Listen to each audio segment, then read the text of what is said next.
This is Brandy Shampoo with Exploring Expression, and welcome to Sunday at 7. So, I help parents and educators become the very best expression of yourself so that you can, in turn, make learning fun, easy, and natural, not just for your children, but for yourself. So, welcome. I hope you're having a great week, and I hope your holiday was wonderful. Ours was great. The boys and I made dinner together and had a great dinner, and then we went out and watched fireworks in our driveway safely while social distancing, of course. But today I want to talk to you about books. Now, this isn't the first time I've talked about books. A couple of weeks ago, in case you missed it, I did a Sunday at 7 all about book clubs, right? And about how important the idea of book clubs are, and how important as a parent, if we want to foster a love of reading in our children, that we need to be readers. That we need to be readers. And when you're talking about reading, a lot of people look at grown-up books. When you say what was the last book you read, maybe it was a classic. Maybe it was something like The Pearl or The Lord of the Flies, or maybe, just maybe, it was a picture book. And this is what I want to talk to you about today. If you notice behind me, I have a big stack of some of my favorite picture books. And we'll get to those in just a minute. I wanted to start by asking you why should you read a picture book? You know, if you have small children, picture books may be part of your life. But if your children are older, or if you don't have children, or if your children are grown, what is the use of still reading a picture book? Or should you? Should we continue to read children's books, picture books, especially long after our children are no longer small? And I would say yes, and here's why. There are 5 reasons I'm going to give you about how picture books benefit us as adults and benefit our older children. And I'm talking not elementary school, I'm talking older children like junior high and above. 1. Picture books give us an immediate emotional connection to something. You ever heard the saying, a picture is worth 1,000 words, right? Well, that's true. There are so many more nuances we can take in through a picture than we can just through reading written words. It takes so many more words to get the same idea. Now, I'm not saying we shouldn't read words, of course, I'm all about words here. But I'm saying there's a place for picture books. Picture books allow us to immediately form a connection with something like a painting would. Number 2, picture books are short. Picture books are short. When was the last time you felt like reading something you didn't have that much time, right? This is why a lot of times we turn to magazine articles or blog posts. Do you know what the best thing about blog posts and magazine articles is? They're short, right? You can get in, you can get everything, and you can get out. And you can be prepared to discuss it without having to spend hours and hours and hours reading something, right? So we need that in our lives still. Picture books allow us to dig deep. It's almost like a poem. It allows us to get right to the heart of a matter in this much time, and then to be able to ingest it, and to think about it and to discuss it. This is what a picture book does for us. So, 1, it gives us that immediate emotional connection of a visual nature, and 2, they're short and they allow us to read the book and discuss it, which makes it a perfect thing for a book club, right? Next time you're meeting with your book club, if you're in between your longer works and your longer novels, suggest a picture book that goes along with it. Or choose a nonfiction picture book that goes along with the fiction theme that you're doing. Right? Because it deepens the discussion. Because you can read the book there in the group and then discuss it. You don't have to wait. It's that immediacy that can go along with the study of longer things. That's why I recommend older children, as we look at novel studies and we look at unit studies and we look at these larger works, to include a couple of children's books, to include a couple of children's and picture books in there to cover some of those topics. It allows you to dive deep into a singular idea. So, they're immediate emotional connection, they're short, and they're also direct. They're also direct. And this is especially when you're thinking about nonfiction books. Nonfiction picture books tell you what you need to know and nothing else. Isn't that great? Because sometimes we don't need all of the minutia of something. Sometimes that's not what we need. I love this when it comes to like biographies. One of my favorite picture book biographies is called, let me see if I have it right here. It's called Blockhead, The Life of Fibonacci. And I'm going to be reading this in one of my check out this book on YouTube here within the next month or so. I've already read and recorded it, so we're going to be posting it soon. This is an absolutely fantastic book all about Fibonacci and the Fibonacci sequence that he discovered. That's not somebody I would have read an autobiography of. I mean, his life was interesting. Was it 300 pages interesting? But these picture books like this are perfect for math studies. Because if you're studying math and you get to the Fibonacci sequence, that's kind of a little complex subject there for math. Something like this is direct and gets right to the point and can clarify in simple languages concepts that may be more difficult. Picture book size number 3. So we have immediate emotional connection, short, you can read and discuss it in a sitting, and it's direct. Number 4, right? If you're ready for number 4. Picture books are living books. Living books. I love teaching and learning from a living book. Let me ask you this. Outside of a classroom and outside of a learning environment, when was the last time you picked up a textbook just to read and learn something new? When you think about wanting, I say all the time, if you haven't learned something new, that you're going to bed and you haven't learned something new, then it's not time for bed. How do we learn these things? Do you pick up a textbook? Is that how you want to learn things? Or do you pick up a living book? Picture books make the information that you would find in a textbook accessible in a living format. A living format. And you ready for number 5? Number 5 of what's the benefit of a picture book when you're no longer a small child? It gives you analysis practice. One of the things we offer here at Exploring Expression is a packet. It's called Picture Book Analysis for older students. And that's exactly what it's for. It teaches us how to think about the things that we read and the things that we see in an analytical in an analytical method, right? And make inferences about the world around us in a safe and easy environment. You do that through looking at the cover and looking at the art and looking at the story and thinking about the purpose.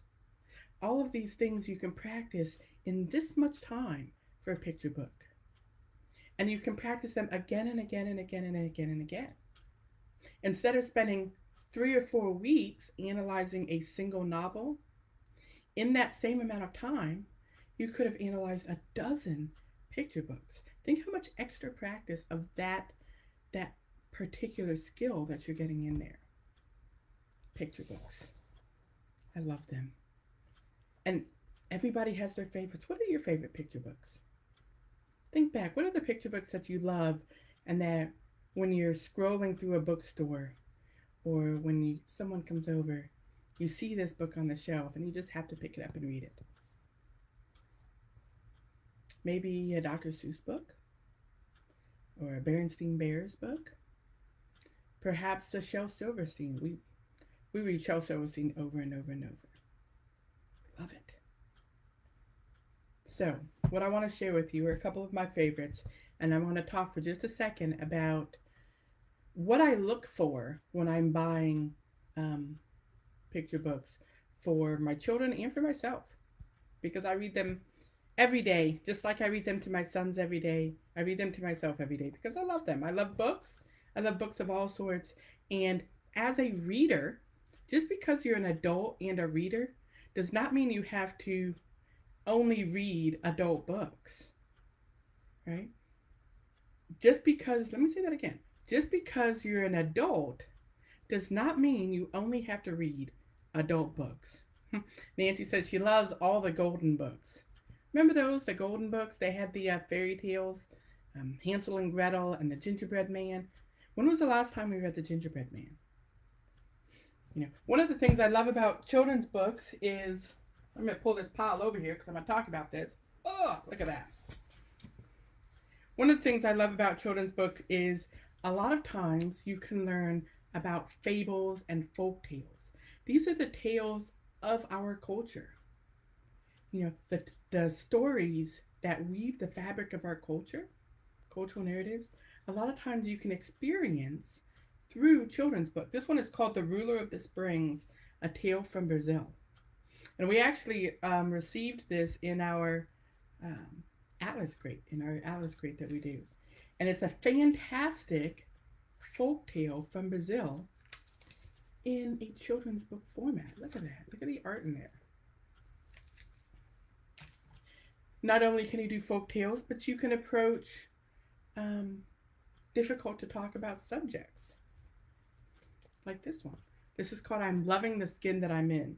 This was written by a friend of mine, Bertie Chesson, and it's a fantastic book that talks about different types of skin conditions and different ways for young Black girls to think about their skin and how everybody is beautiful, right? Called I'm Loving the Skin That I'm In.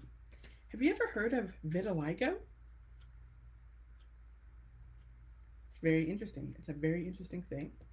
It's in this book. It's direct. It goes to the point, right? And you can learn about it and grow with it in a very short amount of time. This takes just a couple of minutes to read. My family plays a lot of games. Who here, and comment in the down below if this is you. Who here can name all 50 states?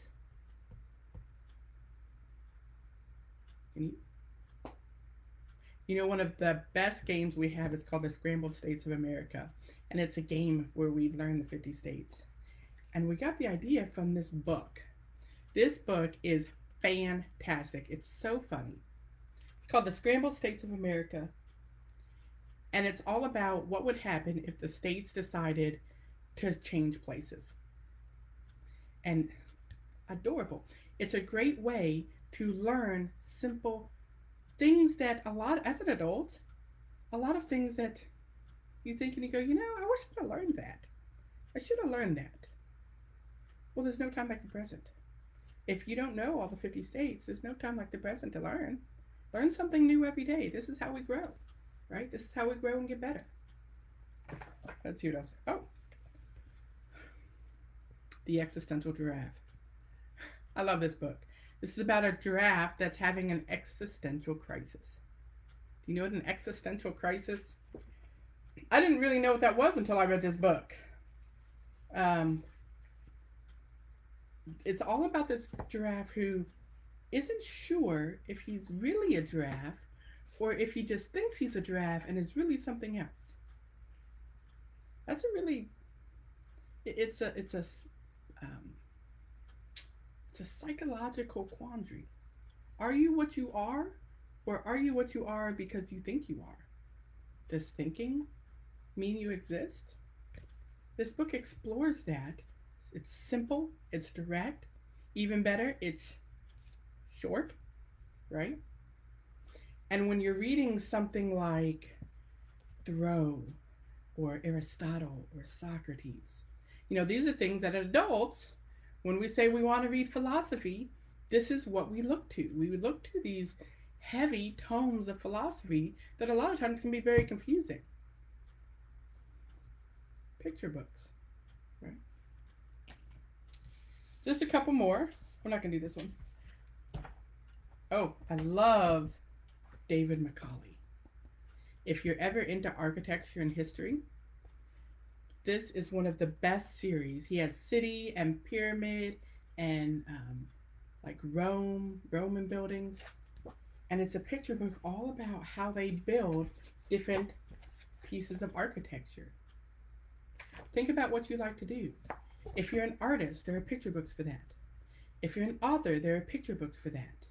If you're anything, if you're a painter, if you're a builder, if you're a farmer, if you're a doctor, there are picture books for you and for older children, and they have value. They have value. And this is all, that's what all this is about. This is about the value of picture books in our lives. Because so many of us write off picture books as something for small children. And it's true. It is for small children. And it's for large children. And it's for older children. And it's for an adult. And it's for me. And it's for you. Picture books. Dreamers. Remember who the dreamers are? Right? It's all about the joy of immigration. One of my favorite series, nonfiction series, You Wouldn't Want to Live Without Writing. Now, I'm going to say this one's my favorite of the series. My son's favorite is You Wouldn't Want to Live Without Toilets. But, you can probably guess what that one's like.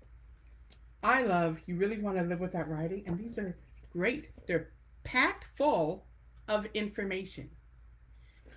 I read this series, and every book, I'm like, oh, I didn't know that. I didn't know that.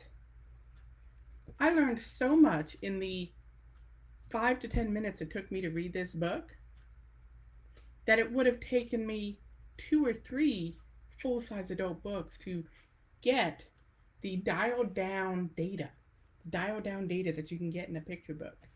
So as you're thinking about, for those of us who are teaching our children, as we start thinking about our older children and putting curriculums together, as we're adding these large tomes, like this one, as we're adding these large tomes of books, we should try to sprinkle in some picture books. Sprinkle in some books that give your reading brain a break and allow your visual brain, your visual parts of your brain to fire. Allow you to grasp some of those concepts so that you can jump right ahead to the discussion of them. Living books help us absorb. We want to learn from as many voices as we can. And that's one of the things picture books help us do, is they help us experience more voices in a shorter amount of time. More voices. And every new voice that we can hear makes us that much richer, and makes us that much fuller, and makes us that much more of ourselves. And of course, I would be remiss in talking about any children's books without talking about mine. So here's some of them. I have several you can find on my website. They're also on, that's exploringexpression.com. They're also on Amazon. Several of them, like, these are scary times. And if you know a person or a child who is going through depression, this is the book for them. This is all about what does it look like when the people we love are sad, and how can we help them? But it's dialed down to the simple understanding. It's written so a child can understand it. And sometimes that's what we need. Sometimes not everything has to be complicated. And picture books give us that opportunity to get to the heart of what we want to know and what we want to experience and how we want to grow. So, what are your favorite picture books? Which ones do you think we should add to our library here at Exploring Expression? Like I said, several times a month, I read picture books on my YouTube channel. So if you go over to YouTube and type in Exploring Expression, it's called Check Out This Book. And we have several on there already. And if there's one that you think I should read, that you think that I should share, by all means, leave it in the comments and share this. Share this with a reader in your life. Share this with someone who needs to know that picture books and children's books aren't just for children anymore. They're for all of us. They're for all of us, and we love them. So, until next week, I hope you have a wonderful week ahead, and reach out and connect with us, and we can't wait to connect with you. I'll see you later.